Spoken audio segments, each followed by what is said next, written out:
kind of what thing. sums it up really is if you were recommending to a friend of yours to join SoRare, what approach would you get them to make? And I think at this point, really, you probably wouldn't go into limiteds simply because of the number of cards and the points required. And you would go for Global All Star and you would go for the thresholds, wouldn't you? I think ROI Yeah. wise, that's Yeah, yeah, the yeah. it's the safest like entry point tactic. But I actually would recommend anyone who's starting out today to do limiteds first with whatever budget you're going to mess about with, because I think it's easier to recover from mistakes on cheaper cards, no matter what scarcity they are. And cheaper rares can be difficult to move, and there's not much upside to them. Cheap rares, even if they were to pay out, you're asking for a lot typically. Whereas with limiteds, even the bottom end of them, if you're cutting 10% off of a £16 purchase, it's not really much to really ruin your experience or Definitely really cost you safer approach. financially. Yeah. So I don't know. In terms of if somebody was coming in with a healthy, like, oh, I'm going to start with a budget to buy like a starting goalkeeper and a couple of outfielders, then rare all star all the way, of course. But I think for most, I think limiteds are really overlooked, and I know like some of you guys, Perez in particular, obviously don't really play it. It's one of these things that I'm trying to get much closer to, because I did a video with Sojiba last week. It went out the other day. I don't know if he's caught it, but like I think that I think the fun part is so overlooked, especially when you get into rare and super rare levels, because it's so ROI centric and prize pools and buy this guy cheap, sell him high, that kind of thing. Whereas with the prize pool and limited, because it is so abundant, and I was looking at it, see when you go to SoRare Data lineup builder, and it tells you like the average points needed to get like into the last prize place for a limited all star. It's like 228 points. And fair enough, that's going to be a so many tier prizes, three. isn't there? It's going to be a tier 3 global limited, which has got every chance of being worth nothing, right? But it's that you're putting something in, you're getting a reward back. You're like, yeah, that team was really close, and if that guy didn't concede the OG, I'd have got to the top of the tier 3 pool, and if I'd got a better captain, I might have got into tier 2. And it's you need to feed yourself, in my opinion, anyway, with like teaspoons of success when you're trying to do something new like this in terms of a game or a hobby or some sort of achievement. You need to feel like you are progressing, to use that buzzword. And I think winning's the best way of doing it. Limited bottom threshold, like Josh was saying, if you've got 5 starters, that is easy, and that's a great little teaspoon to keep you going. But I think for most people, limiteds is definitely a great place to be looking. I I dipped in and then dipped back out. I thought, I need to try it before I pass judgment. I think personally, I felt that I'd spread myself too thinly by, spreading my ETH across limiteds and rares and super rares. And I get that. although it was wonderful having the feeling of winning regularly, most of the T3 limiteds, I couldn't sell. Like, there is a very, very long tail on the rewards, and you can win rewards very quickly. But I think personally for me, I felt that with the position that my gallery is in, I could deliver a better yield by looking higher up the divisions and focusing on winning in rare. That's not to say that people don't win in limited. Obviously, people do, but I think the context of how I was playing it and how I was looking for value and looking for slightly more affordable players. I came third one week with a Wolfsburger stack, which I think basically paid for all of the limiteds I ever bought, which was quite nice. Lovely. But I think it's a good entry point because it gives out a lot of rewards, but I think that it's something that people will look to move on from at some point when they they sort of realize that they are getting fairly low value rewards but at a high frequency. So I do wonder what the impact of the rare market is, because I think people come in, they do common, they then look at limit, they play the casual league, they then look at limited, and then potentially some of them will move up to rare. So I'm intrigued to see what happens and whether there's a delay in increased demand for rares once people get more familiar in limited. So I think it is very, very intriguing in that sense.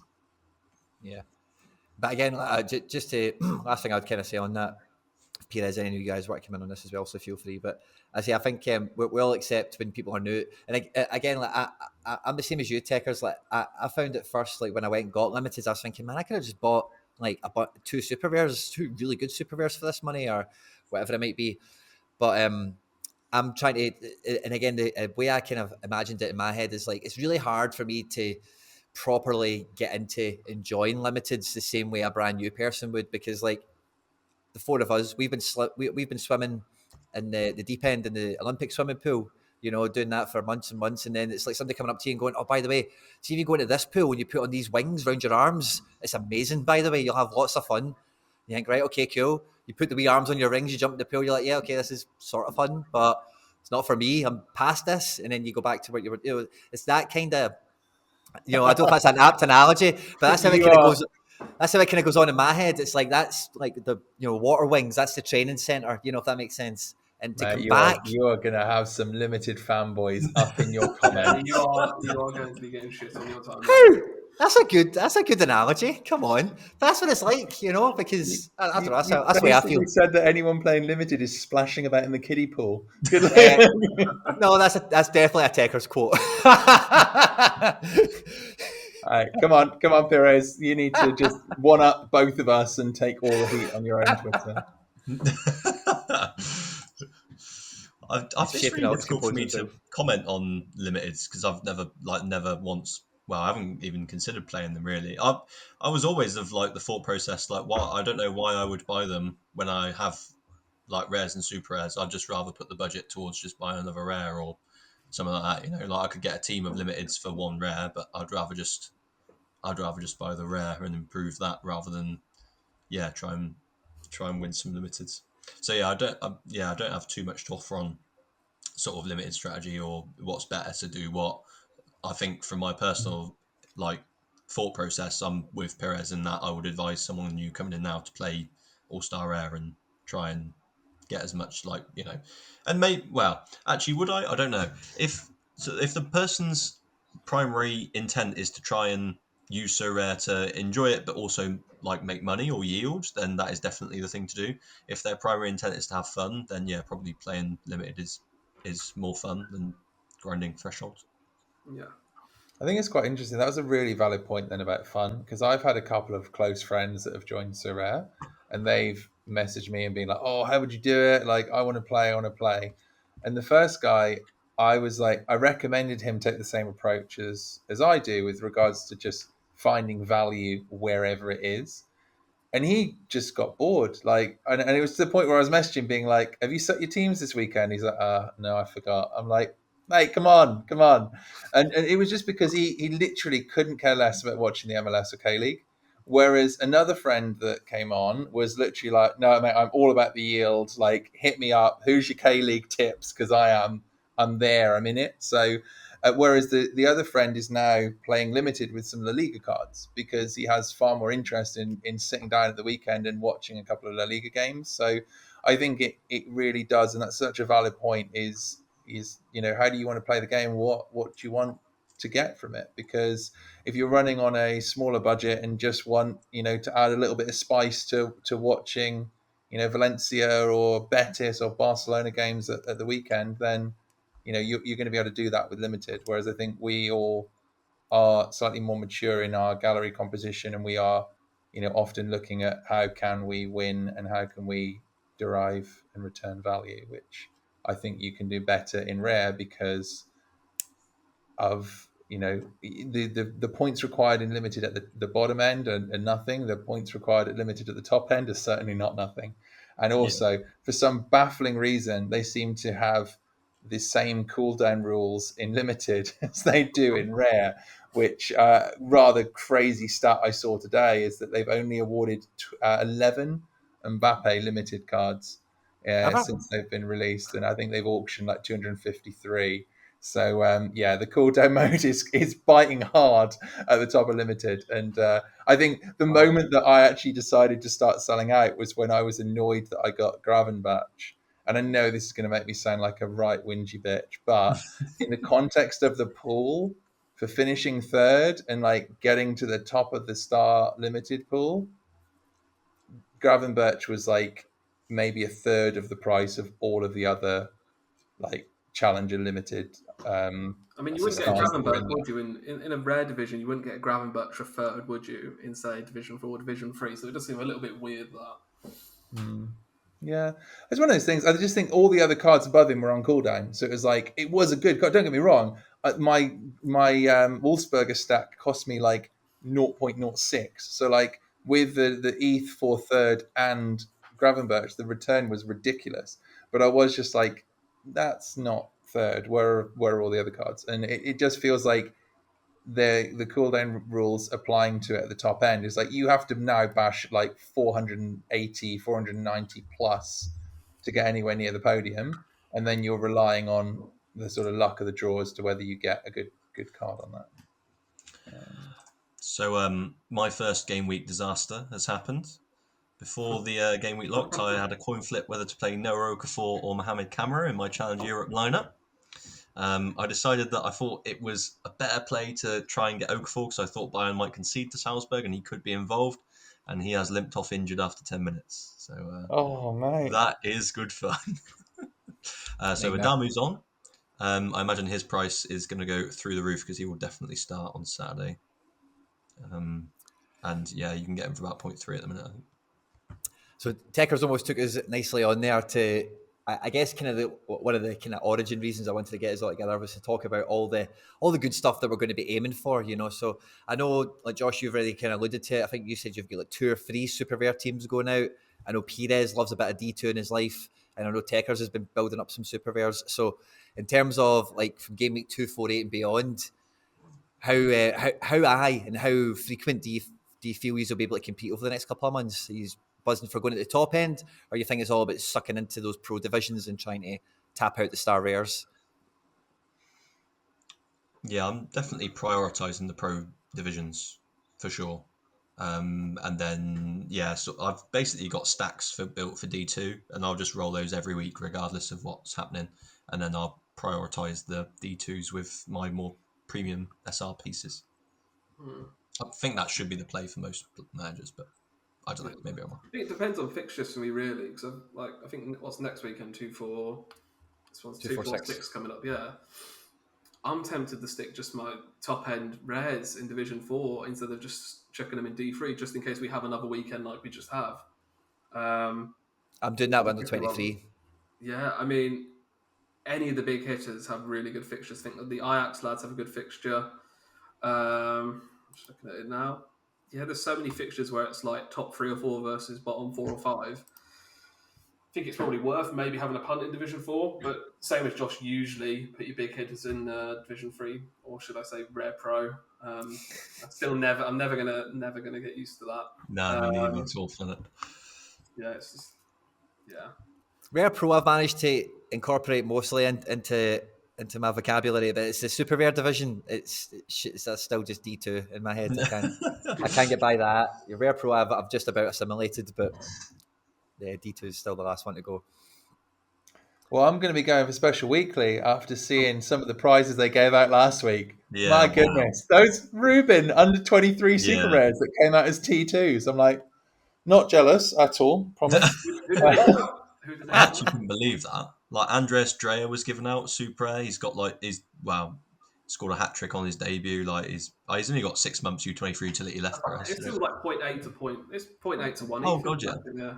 Yeah. The last time I did special, I got a T2 super rare, and it was Takiro Sakin of Aurora Reds, who is he's a solid and consistent scorer of 37 points. I ended up getting rid of Pavel took him at like 0.1 value eventually. So yeah, I think they've potentially, after everyone's been like, you've just neglected Special Weekly for months, they've just gone, you know what, we better stick some good prizes in this weekend, lads. And I think they potentially overshot the mark this week because, my goodness, the prizes that came out in Special Weekly were incredible. Like just seeing in the Discord, there was a few lads in the group that we're in all sharing what they'd won, and I'm like, you got that in Special? I was like, yeah, better than what I've seen in Division 2 or the Super Rare division.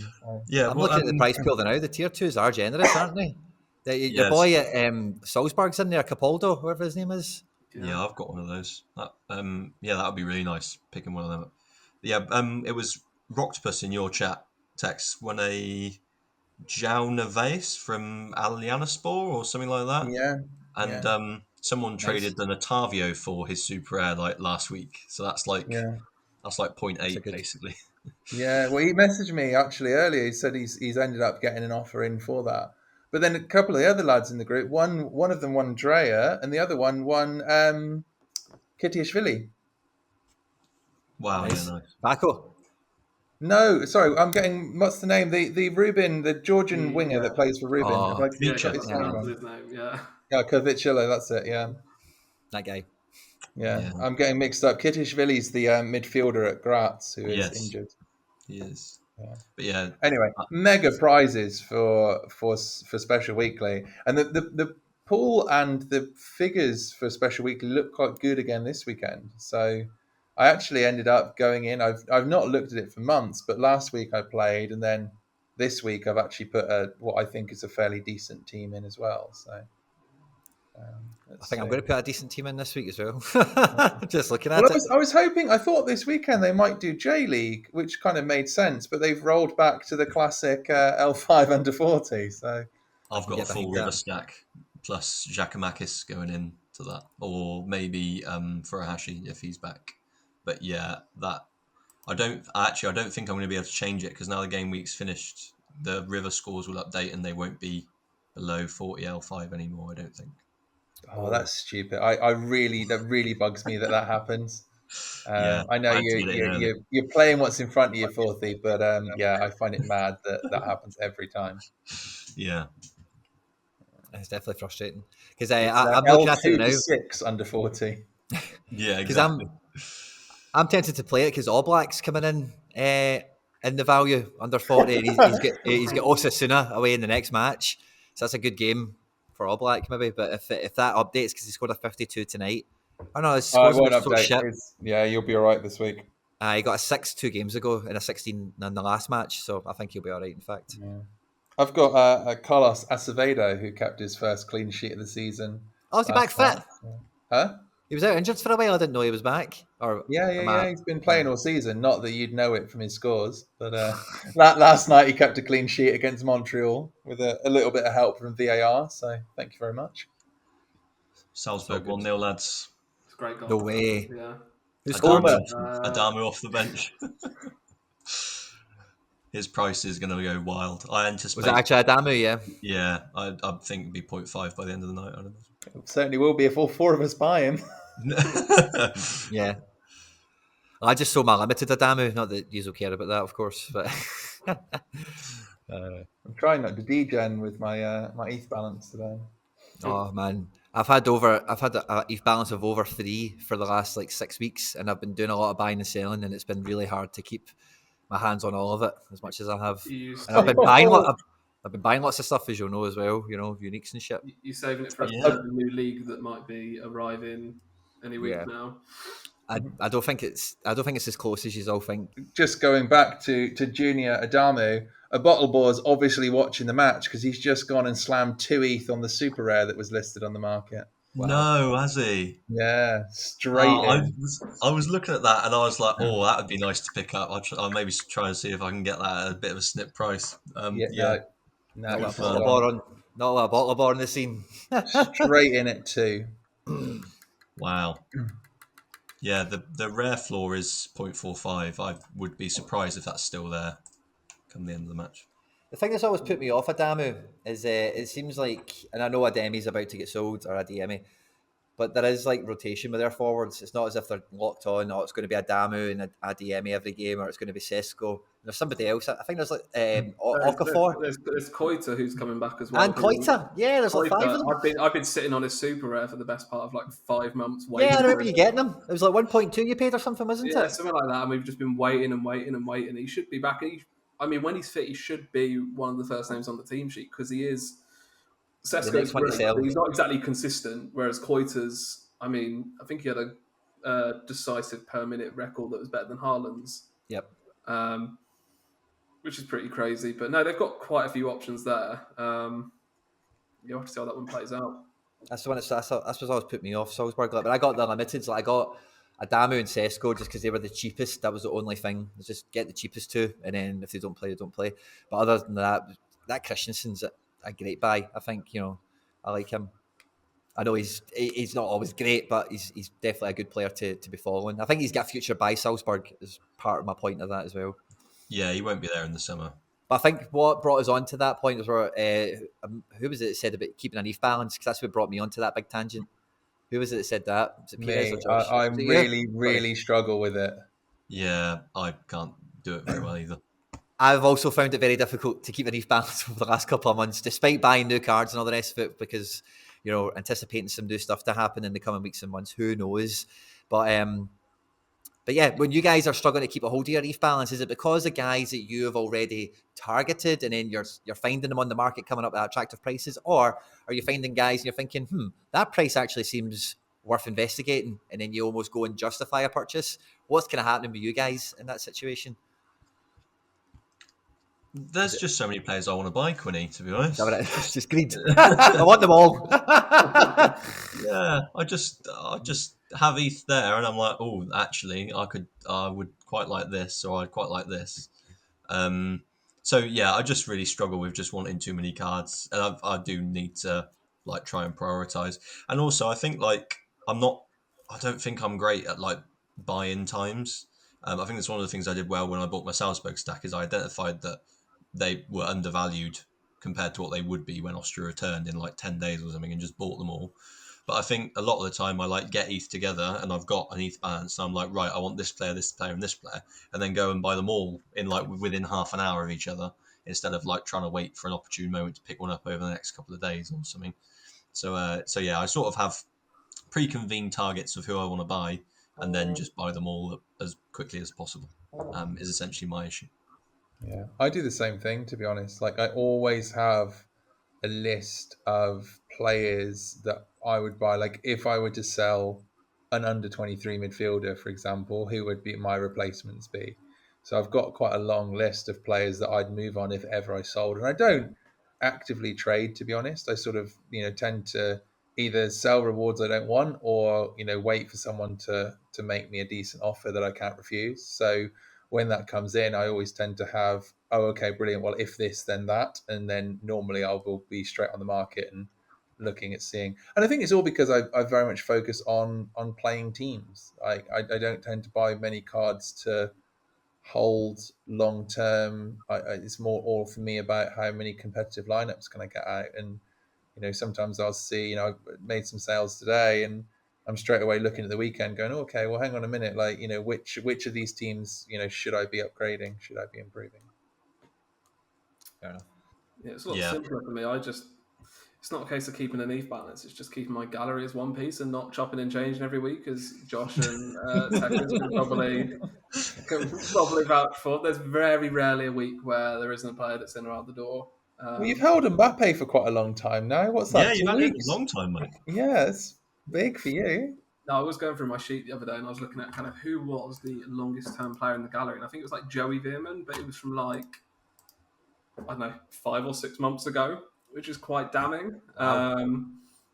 So yeah, that's my bigger problem than holding an ETH balance. See, with that, I always kind of like get FOMO over that. Like see a guy you picked up 6 months ago that you no longer have. That guy, when he hits off now, I get worried about the regret I'll feel at that point. Yeah. Like, it's just 4 months I could have held them on for 2 months. That's what can keep me from, especially some of my high value guys. Because I just think it's not as if they're bad. I know they're worth a lot of money than that, but if I sell this guy now in 3 months when he's rocking in 300s in the last 7 games, I'll be raging. I've sold Sinistera for like 0.4. I've sold Colchu for like around that as well. Like last season when their manager was awful, and Feyenoord were just an absolute mess. So no, I've got plenty of those regrets, and I generally don't buy players. I generally don't buy players back that I've sold miles below what their current price is. But it's a better pill to swallow. That I think anyone that says it doesn't happen to them is lying. Agreed. It's such a better pill to swallow when you go back for somebody at a higher price than what you sold them for. At some point, it's a tough one to kind of face the music on, isn't it? I always hate doing that. I don't think I've ever done it. I've never done it. I wouldn't. I've sold players and wanted them back. I sold like a whole Benfica stack, or at least the offensive parts at the start of the season. And now, like, the price I sold it for is the same price as you can buy one Rafa Silver for now. So yeah, like that wasn't so good, but you know, is what it is. Guys, thanks a lot for joining us. I had lots of fun going through kind of everything and nothing all at once. So thanks very much. I do appreciate it. All the links to the guys' Twitters will be linked in the description down below. Make sure you follow them on Twitter, Patreon, and all the other places you can find them. Giza, bye, techers. Thank you. Goodbye. See you guys. See you guys. I better pop on screen now some more stuff that I've made you might like. Thanks a lot, guys, and we'll catch you on the next one.